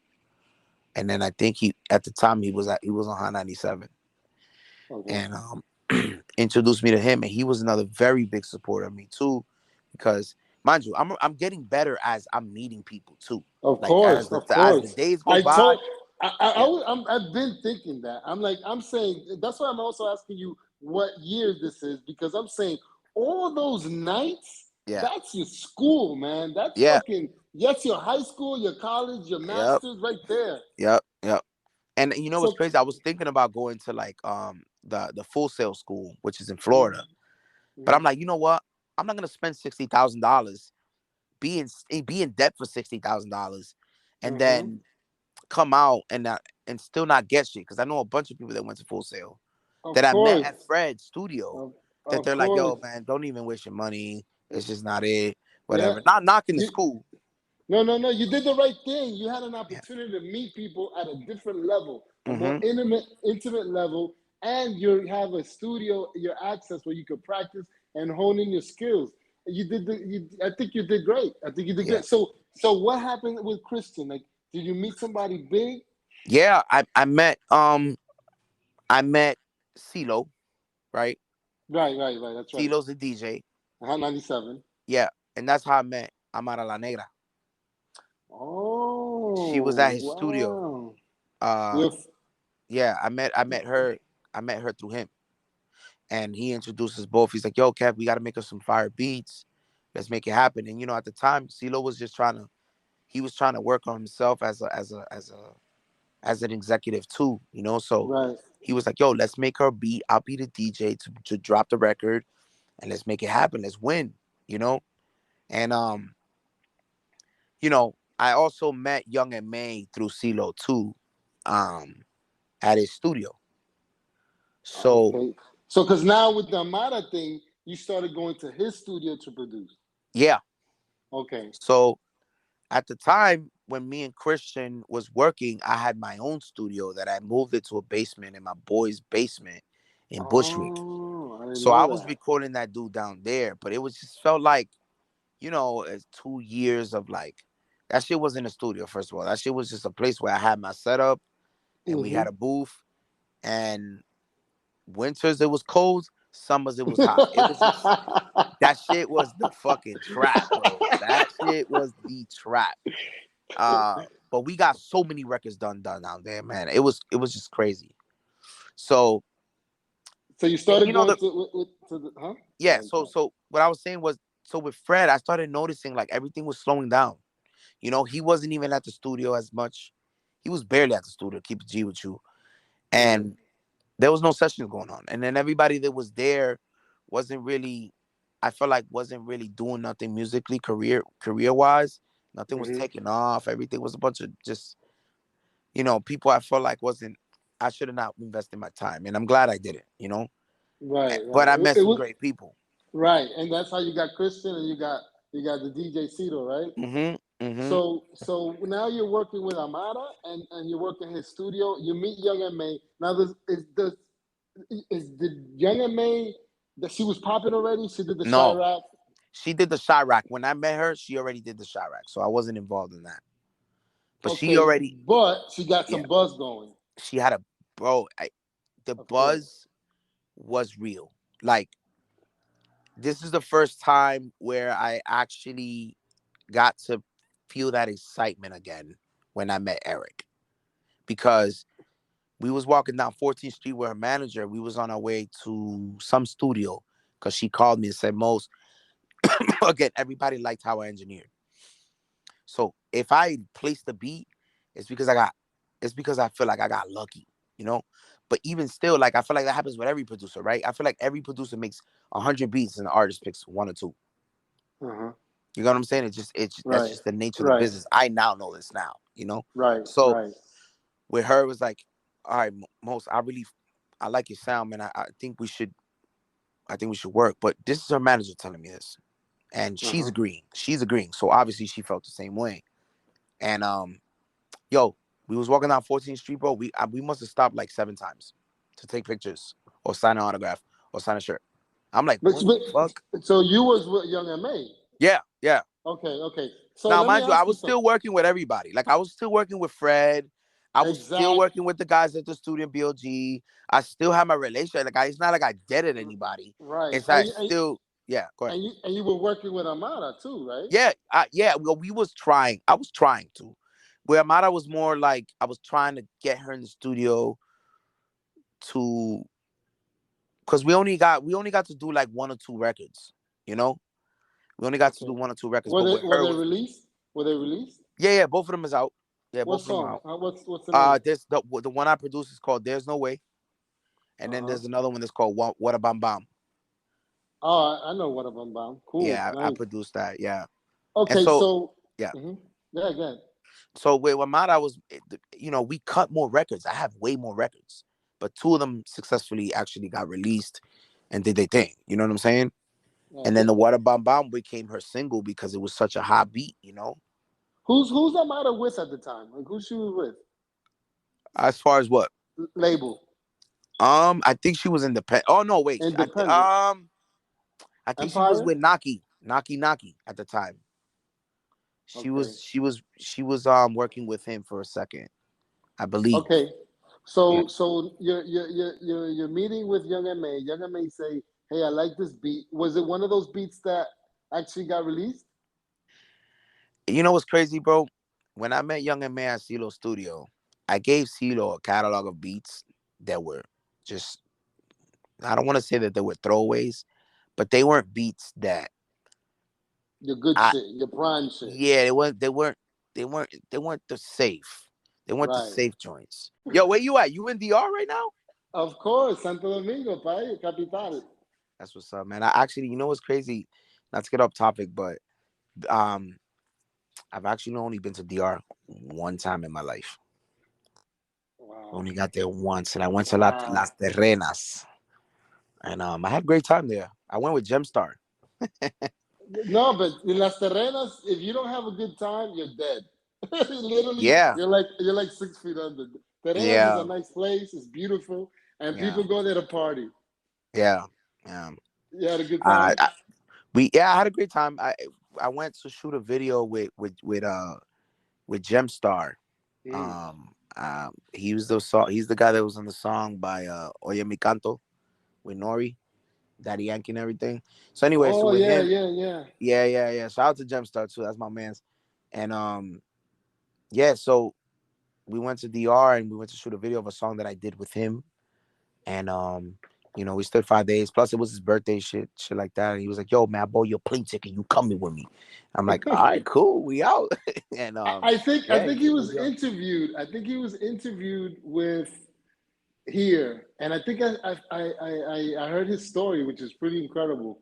Yeah, he has a Hmm. crazy story, man. Hmm. That dude, we shared a lot of our own stories and stuff. And he was there. He was actually present when the Young and May when Young and May was blowing up. He was like, "Yo, Mos, you on that girl right there you working with? She's on fire." I'm like, I wasn't noticing because I wasn't paying attention. I was always in the studio, you know. In the So studio, right, right. he's So telling me like, "Yo, let's man, go back to that because first I gotta say that I'm a huge Young Ma fan. I mean, and it's not even like I mean she's like the shit as far as lyrically and her flow. yeah, It yeah, just instantly connects. But I also am a big admirer of how she's done her thing as far as the business side. You yeah, know, big, big, big, big. So, like this interview, not only getting to know you, and when I heard you were part Dominican, I was like, what? I was like, that's so crazy. That's cool, cool. And the way you are and yeah, your story is so interesting. And then on top of that, you know, the young MA, I said, man, I gotta talk to Most Wanted. This is dope. So seriously, bro. And then and then the funny thing is that we have two very young people hitting it off, and Young and May on her side, and then you on your side, and then on the verge of just blowing up, and that's so great that you guys came together, and this is one of the reasons why I wanted to talk to you, see how that came about, and it's really yeah. interesting. So talk to me. You guys got into the studio for the first time, and what happened? Um, Christian Dior was there. Christian Dior calls for so at CeeLo Studio, right? When I met her, um, I didn't take nobody's number down. I didn't take nobody's Instagram. CeeLo's just playing the beats I gave him, but I felt like he was playing the wrong shit because I already knew what type of shit she was into. Uh-huh. I felt like he was playing her the wrong stuff, you know, and I didn't think nothing of it. I just said, "Yo, I'm out. Y'all have a great night. Pleasure to meet you." Yo, because I had to go somewhere anyways. It's not like I left because I was desencantado or none of that. I just said I gotta go because I gotta head out. Didn't Mm-hmm. think nothing of it. I just Mm-hmm. knew that he didn't set a good impression up on my behalf Okay. in a sense of what he was playing them. You know what I'm saying? Right. Because yo, when you first meet somebody, you gotta come with that heat. Of You know what I'm course, saying? you got to first impression is the biggest, right? Yeah. Most important. Mm-hmm. So I want to run through this story now, and then I gotta head out. You heard? Because I really gotta go. I gotta start my day. But anyway, um, so I bounce whatever. I go back to the studio, Bushwick, where I had it in the basement, and after that, Christian calls me one day, says, "Yo, I want to come and record like 2 freestyles." Um, and then I'm supposed to meet my old friend of mine named Two Tone. Two Tone lives in Miami. So happens that Two Tone is a person that also knows everybody. Don't know how, he just knows everybody, bro. Mm-hmm. And Tumoye. Yeah. Okay, my bad. So he was a person that was he came to the studio. I met him. He's cool as fuck, man. And he's like a person like he has a sense of humor. You know, he's a very very cool dude, older cat. And he was telling me he used to manage Akon, and he was like a part of the whole Black Royal stuff. And he also told me his story and stuff like that. And I was like, yo, man, it's a pleasure to meet you. I mean, you know, my studio doesn't look like a like a multi-million-dollar studio, but you know what, we get work done. He's like, yo, y'all cutting these records in here? I was like, yeah. He's like, you know what? I actually feel more comfortable here than a $1 million studio, you know? And I'm like, all right, that's great. You know, he's like, yo, matter of fact, I was supposed to go meet with somebody, with one of my mans. Um, his name is Sav. He manages that girl Young and May. He's like, I don't really feel like leaving to where they are. I'm gonna just probably have them come here. I was like, young man, I was like, yo, ese nombre como me suena. And I'm like, oh, yeah, I know what you're talking about. He's like, yeah, I'm gonna have them come over here. And Christian's like, yo, you think I was telling Chris, like, yo, that's that girl that showed up to see those studio, remember? And then we met up again. But this time she's in my studio. Yeah. You know? And soon as they got there, we was chopping it up. We was just like, yo, yeah, we just here cutting records and shit like that. And she's Chris convinced her like, yo, you mind if we just do a record? We'll cook it up. So yo, I cooked the beat up on the spot, bro. I didn't even have a beat. Wow. I just cooked it up on the spot right there. And what song was that? Henny and Hoes. Oh, I know that song. Yeah. I like that song. Okay. Henny and Hoes. So that at that time I was like, damn, I didn't even know what to cook up. I was like, you know what? Let me cook up something that's like in the mustard field, the DJ mustard field. And so I cooked the beat up on the spot, and Chris is a person, he writes very fast. So he already came up with the idea, the concept, everything. So everything was pretty much given to her. You know what I'm saying? Really? And yeah. Because but Young M.A. writes most of her stuff though, right? No. Not that we wrote anything for her. Oh. I'm saying in a sense of we had the beat, concept. We had the concept. I think they went back and forth. I'm definitely gonna give her credit. But Christian was already in the booth recording his hook, and then I was taking I was really giving mostly all the direction and like, yo, I was the engineer. Now I made the beat already. Now I'm the engineer. So she saw how fast I made a beat, and she also saw how fucking crazy I made her vocal sound. She was like, oh man, yo, this shit I was like, yeah. She's like, yo, that shit sound crazy, Most. Like, yo, how you make that? I'm like, yo, I'm gonna be honest, man. I come from a background where I've kind of been doing this for a little bit, already 5 years at this point, And I told the manager, like, yo, if you guys, what studio I go to? It was like, nah, we kind of jump around. We don't really have a home. I was like, yo, well, you know what? My doors are open for y'all. So if y'all want to come here and work, let's do it. Like, we don't worry about the money. We can work that shit out. You know what I'm saying? Wow. And I wasn't charging them no money, bro, because again, I'm here trying to bro, build. I love you, man. I love you, bro. That's the spirit. No, because it's true, man. People don't see and don't have vision. And you had it from the get. It's like, I just need to get out. I need to, people to get to know me and me get to know them and have them hear my music. And that's what you did. And you did it all those years, bro. And that's what I love, man. Yeah. That's the attitude. And I'm so freaking happy that someone like you got prized because of it. You know what I'm saying? That's so cool. That's so good. So what happened next? They came back and they started. They I called the manager. I reached out. It's like, yo, what are you guys working on right now? It was like, yo, we actually been working on a tape, and that's when they did Sleepwalking. And they were like, yeah, we're working on the tape, and she was doing freestyles too. So I was like, yo, just come, let me know. And then that's when we started building. I started really building with the manager, and then I slowly got really cool with Young M.A. herself, and then it was coming to the point where she was just calling me. He wasn't even calling me. No, it was her calling me. Like, yo, Mos, what's up? We got some studio today. I said, yeah, pull up. And yo, let me tell you, believe it or not, I was so tired, bro. Like, I was so physically tired. Physically, there was times I fell asleep on her sessions, bro, because I would break. Because she was more of a day worker than a night worker. She wasn't the type to work at 12 o'clock at night. She was more the 2 o'clock in the afternoon, the 12 o'clock.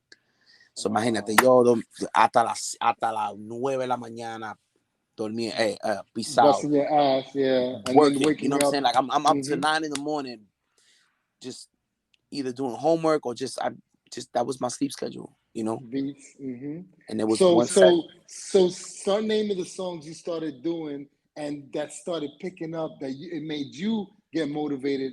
And then just, I just want to sum up maybe and finish this interview with the Young M.A. because after that, I think that you could sum it up. But bro, like what happened when you said, okay, there is money here, and this is the first single that really took off before Yeah, OooUuu. yeah, You know what I'm saying? Which yeah. one was that? I'm gonna be frank with you, bro. And this is probably gonna surprise the fuck out of you. But I actually never really made real money with her.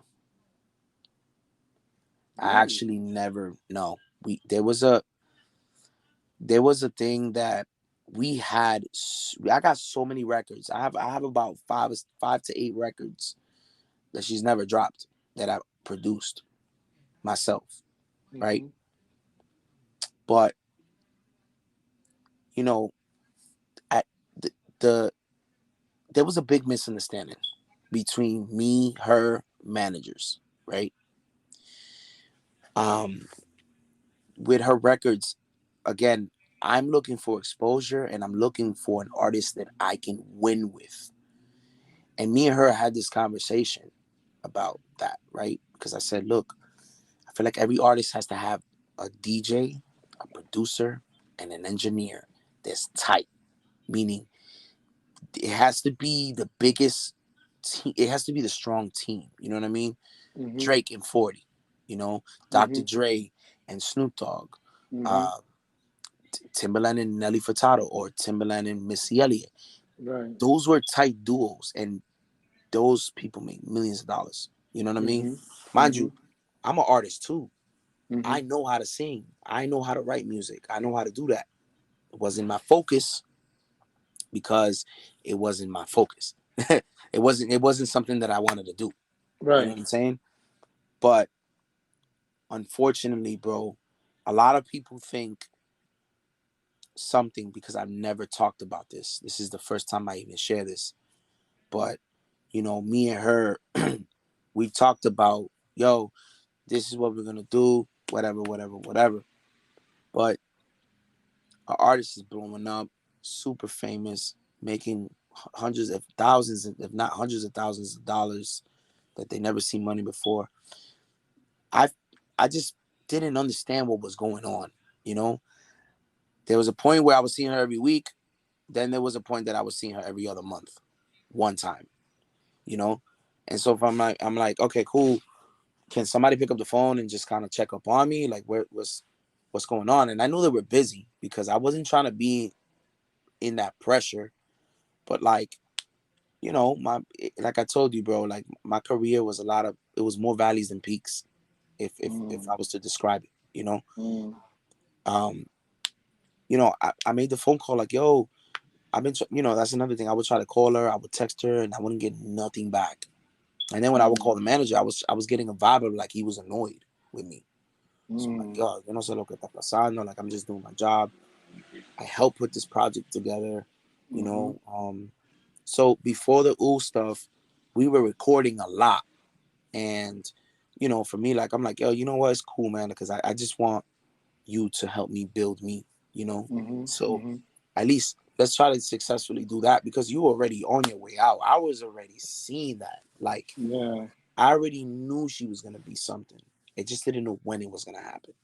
And it caught us all off guard, all of us, because we didn't think out of all records, that record, we didn't think that shit was gonna I, blow up. I'm sorry. The call came in. Yeah. So I got to the point where she started blowing up, and you weren't seeing. She wasn't receiving the text, or she wasn't answering back. The manager was kind of like with a little bit of negative attitude. Yep. So then OooUuu came out, and it took off. And what happened? Well, the bad news was happening after OOUU. Before it was okay. We're focusing on trying to finish the tape, but me, I take some blame for that too because, like I told you, I was very tired. I was like going through issues with my girlfriend. Um, that same year I had found out that that our so-called baby, um, I wasn't the father, so I was going through a lot of stress, big stress, real stress. And so my drive was to the floor. you know, and I was on autopilot because I didn't want to give up on myself. You know what I'm saying? I really didn't. I feel like at this point, this is 2015. At this point, I'm feeling like, yo, I didn't come all this way to quit. You know, I didn't come all this way to throw it away because I'm hurt about a girl that never gave a fuck about me. You know what I'm saying? So now I'm putting my energy into like, okay, you know what? I gotta block everything out, and I just gotta work. You know, we finished the tape. We finished most of it. She ended up going somewhere else, to another guy to finish the tape. You know, and left it as that. And I just felt like she came back, was recording more freestyles with me. This time, I moved my studio back to my mother's house, and yo, I swear to God, this studio was a party desk, a computer, a microphone, and a pair of speakers. That's all it was. None of this. I didn't even have a MIDI keyboard. I didn't have no fancy speakers. My room wasn't even treated. Nothing. It was just straight echo in here and everything. And we recorded OooUuu. And it's funny because that record, something was weird, man. I felt like I had a vision, you know, like I was like, damn, this shit might be it. But I don't know. You know, let's keep working. That was always my attitude. I don't know. Let's just keep working. I didn't want to let the egos get in the way. And she did a freestyle, and then what she did was she combined OooUuu. She put OooUuu in the very last couple seconds of the video. And that was a strategy that she did to introduce the next song that she was gonna drop, which was a cool tactic because it worked. And the fans was like, "Yo, what's that? What's that? What's that?" She came back. She's like, "Yo, remember that record we did the other day? I want to come back because I want to take something out, add a hook, and then drop it." She came back, bro. I could not find the session for shit. I swear to God, bro, we checked my emails. I checked my phone. I checked every fucking hard drive I had. I checked, bro. That's crazy. No aparecía la maldita sesión. Not even the beat. Eso decimos aquí. We have this superstition thing that when shit starts fucking up in the studio, we say, damn, that's going to be a hit. That's gonna be yeah.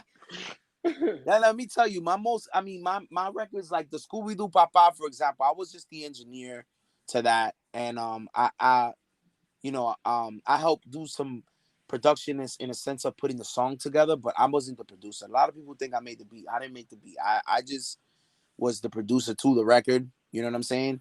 And I did the mixing. I didn't record the vocals. I was actually Chubby Love from Uptown. Shout out to DJ Chubby Love. And with the DJ Kazz stuff, it was the same thing. It was like coincidentally, I sent them a rough mix, and he fucking leaked the shit.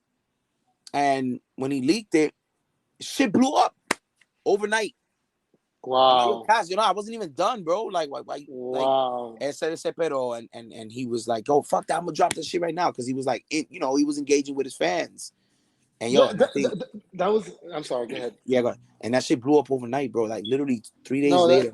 That was something else I wanted to talk to you about because that was so controversial, and I have so many questions because that also could show us like the do's and don'ts. But to wrap up the Young M.A. stuff. So basically, you didn't get any publishing. You didn't get no points on the master. I didn't get nothing. I didn't get nothing because there was a perception that was put out that I just didn't want to feed into. And the perception is because, again, I was involved in the record that I didn't produce fully. I produced the record. I didn't make the beat. People thought that I made the beat. I didn't make the beat. I produced the record.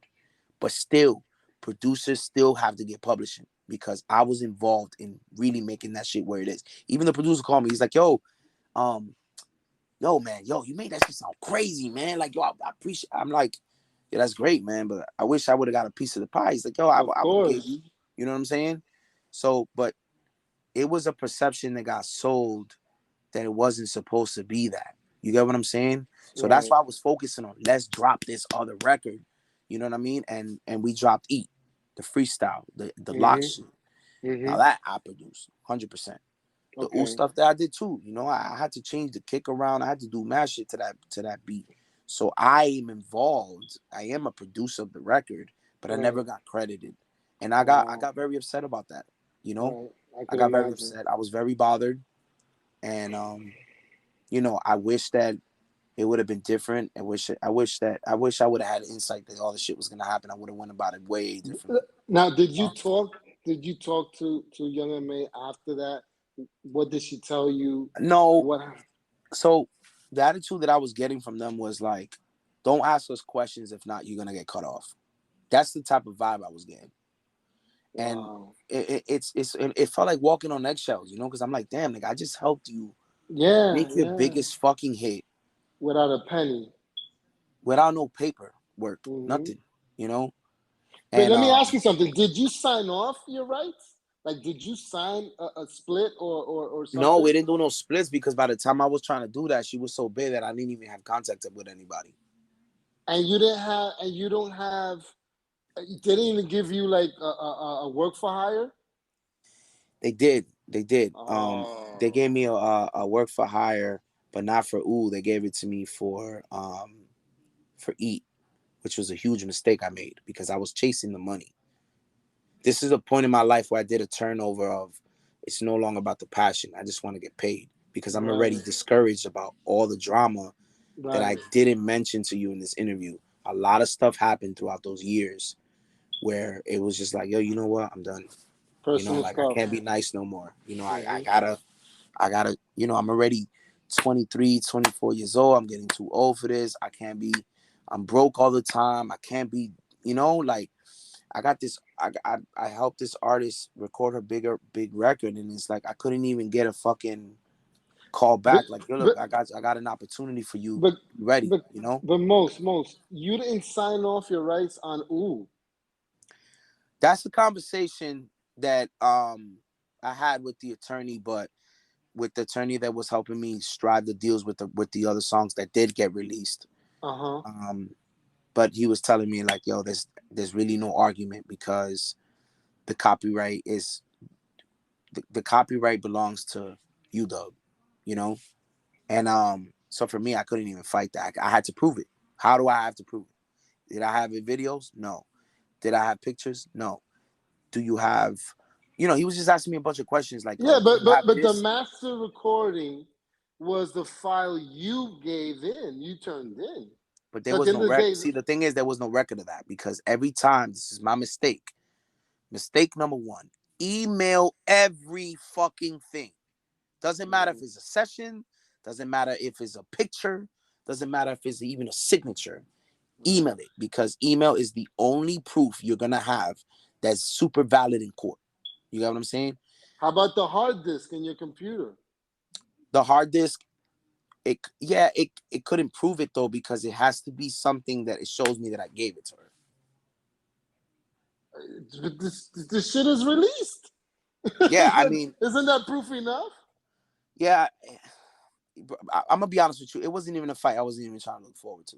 You know what I'm saying? Yeah. No, I I was let gonna it say go. that. I let it I, go because you, I have a legal. I have a legal representative that's telling me it's not worth it. You're probably gonna right, lose the case. right. So he's like, don't waste your money and don't waste your time. You And then know? you're gonna get also this bad vibe in the industry, Right, and right. I didn't want to be. you're gonna Yeah, totally close the door I with would exactly. Young M.A. ever coming back to you for Yeah, whatever reason, right? exactly. So for me, like I just let it go. You know, I'm not trying to put. You know, I'm not trying to throw sand at her feet either. She's a great person, bro, and it was fun. You know, I just felt like things changed. You know, I just felt unappreciated in a way, Right. and I expressed that to them, and When was the I last? felt like they When was didn't the like last? how I came about it. When was the last time you spoke to her? I haven't spoke to Young and May in almost 5 years, Wow. Or seen her or seen her. Yeah, the personally? last time I seen her was at a show that she had in Long Island that I came out with. This was 2016. Yeah, 2016. So I haven't seen her in Wow. 2016, and the last time I spoke to her was 2016 in December. Wow. This was like, That's his fame. That's his fame. yeah, it was unfortunate. You know, Yeah. I wish, you know, one thing I definitely would have que me arrepiento is picking up the phone and expressing her my concerns. I should have swallowed the pill and just kept rolling with the punches until things got better, or maybe it Right. was just meant to, maybe, you know, for me, like I look at it as that was meant to happen, because Right. the argument could have been worse. It could have ended up in a fight. It could have ended up in something crazy, you know? Right. So Right. for me, Right. it's like, thankfully it stopped at the phone. I just felt like, you know, we built a friendship, and we've been Wait, working wait, wait, for wait, wait, wait, wait, wait, wait, wait. You said something there. You think it would have gone something like aggressive and violent? possibly. I'm not saying that Wow. it was or Right. is going Right. to, you know what I'm saying? Like, I'm saying it could have, yeah. You didn't want to go there, right? You didn't I want to. didn't want to. I didn't You want want to take it there with. eggshells. You want eggshells. Yeah. I already had. I, I already had enough stress going on in my life.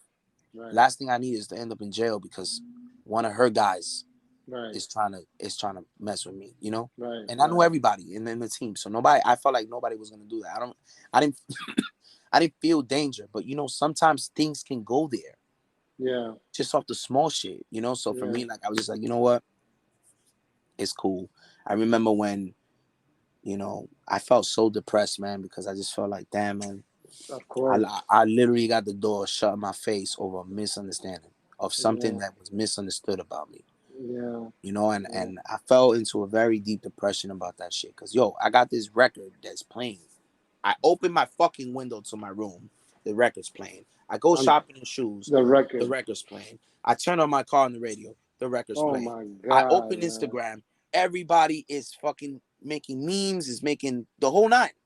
Yeah. So the only person in this fucking earth that wasn't excited was me, because I just felt like, damn, that was my ticket and I fumbled it. Oh fuck, man. You know what I'm saying? So Yeah. for me, like I was just like, damn, man, like it's that really hurt me. You know what I'm saying? So, but you know what that did? It did something magical to me. It just said, one, I learned the business, because now I'm working with this guy named D White. He owns his label named West Villa. He's my attorney. He's my publisher. He's my mentor. This guy flipped everybody. And this guy is also the one that says, yo, don't worry about the OooUuu shit. Let's just try to get her to drop these other records, and I'm going to make sure you get paid. And that's exactly what happened, you know?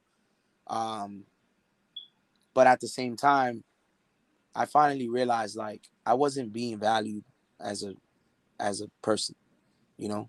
I wasn't being Yeah. valued at all. I don't feel like I was being valued. So I just said to him, listen, at this point, it's obvious that the relationship is not going to be rekindled. So pull the trigger. I don't care what happens after here. I don't care if she gets upset. I don't care who gets mad, or I don't care who feels some type of way, or we don't have to work with most no more. I don't give a shit. Just get me paid for what you owe me. Right. And yo, we audited her all the way back to whatever I could prove. You know, at the time, I didn't know the business, but I was still sending invoices in, because the guys that was working with her said, send us an invoice and we'll send you a check.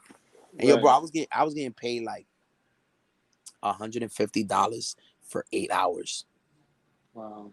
You know, so again, I got So mad love so for her. so I would so love to work with her again, but right. I don't know. So what songs did you get credit and did you get, points for? I got for E, I got for Henny and Hoes, I got for, I think there's only three that's out. Keep it G with you. The rest of her records I engineered. So that shit was keeping me above water, is the engineering. That's what Uh, got me hot, you know? So I why is said, all that? right. Why? Why? I mean, shit, I was taking records and bringing them to life, bro. I was But like, you wasn't getting paid though. I wasn't, because I was just trying to play. Again, we still got records that we cut that never dropped. Hmm. So my focus was, okay, I'll engineer this. Okay, yo, here, jump on this beat. And she'll do the beat and push it to the side. But every artist has a vote, and at some point, you know what I'm saying. Uh-huh. So my focus was, oh, okay, you came today to record. Oh, cool. Yo, I got this. I got this shit. Come check this out and jump on that. So it'll be ooh, and then some original stuff. I made sure that every session at least required me to produce something. Somewhere hit, somewhere miss. Mm-hmm. Some of them was like, yeah, I made this hook. I just want to hear how it sounds on the beat you made, and we'll record it. Yo, let's come back to it. Let's work on something more important. And, Mm-hmm. and that's what happened a lot of times. A lot of times it was just a miss. Sometimes it hit, sometimes it missed. So So, so, like I said, I think it was a learning experience. I think, like you said, it was magical for you because of the learning experience. So, ever since then, things have turned around. You've worked with a lot of famous people, and you've done your shit correct, right? yeah. I mean, everything was just coincidence. It was never like, Even Scooby Doo, you got credit for because there was some copyright issues with that. yeah. Honestly, I signed a non-disclosure with them, so I can't really talk about that. But I can tell you that I got compensated for sure. Okay, okay, Um, I've gotten compensated. It wasn't much because DJ Kazz was somebody I really fuck with. That's my nigga. I love him, but I hate his management team. Because I mm, felt like them niggas were trying to get over me. right, And not that I hate them personally, I just hate what they were trying to do. And yeah, my business. guy D White was not trying to hear it. He was on my side. If that Mm, dude wasn't on my side, I would have got trashed in the situation. In fact, right, I would have got bought out for $500. right, You know what I'm saying? And I felt like that's disrespectful to a producer, knowing that what you're trying to buy me out is what's gonna pay my bills every right, 3 months. right. And so for me, like I didn't appreciate that, and there was some rubbing elbows with DJ Cass's with team, um, where shit got a little, you know, the cafeteria got a little loud, Right, so to right, speak. You know what I mean? right. And I just like, yo, I'm not. You guys know what I went through. I'm not going through this again. This is what we're doing. This is what I want. You guys are winning. Like, let me win. Let me live. Why are we Yeah, fighting about shit? You know what I mean? Like, I'm fighting over $300-$400 that's gonna be coming in every month. Y'all making thousands. Why y'all concerned about that? Let me live. right. So So people like French Montana, these big names like Masia and and Tally. You're getting money. Are you okay? Is what I'm trying to ask. Are I you? wasn't even getting paid from these dudes. French Montana don't pay nobody. He doesn't. He says, this is what you want. This is what I'm doing. And what You do you know. get from it? You get your So well, name. so I didn't work directly with him, with French Montana. It was more, I put it as that I did get to work with him, but it was only one time. It was a feature with somebody, and kept it as that. Hmm. Same thing with Messia. I didn't get to work with him directly because it was Messia came because of Kazz. They came to my studio, and Dali too. Dali came to my studio, and they went to drop a verse for Kazz for a track that never came out, by the way. Okay, okay, okay. But So still, I got to work with these dudes, and still we got to do something. right. So to sum up, you're at a better place. You're not in the Oh, a valley. thousand percent. I made sure Good. that where I stand right now is, um I'm not in good terms with Amara La Negra's camp either. And it's crazy because I haven't been in good terms with anybody, right? Hmm. But you know what? I realize that this game is fake as hell. Hmm. Okay. So rule number one, if anybody's listening, is don't take shit personal. Nothing. Because nobody's your friend. Everybody's pretending to be your friend just to get something out of you. Number two is make sure you know your business to the T, because there's gonna be a lot of motherfuckers out there that's gonna try to get over you. I feel like the music business, record labels to be exact, strive off ignorance of Yeah. people who just don't know. That's Right. how they strive, and I'm always stand by that shit because they got these kids signing paperwork, blowing up, and then they're staying with all their money. Hmm. You know, so know your business, and make sure. And then rule number 3 is never burn bridges, bro, because you never know when you're gonna need them. Yeah, For me, like, you gotta be like like a like one of those politicians that be like, all shaking your hand and stuff.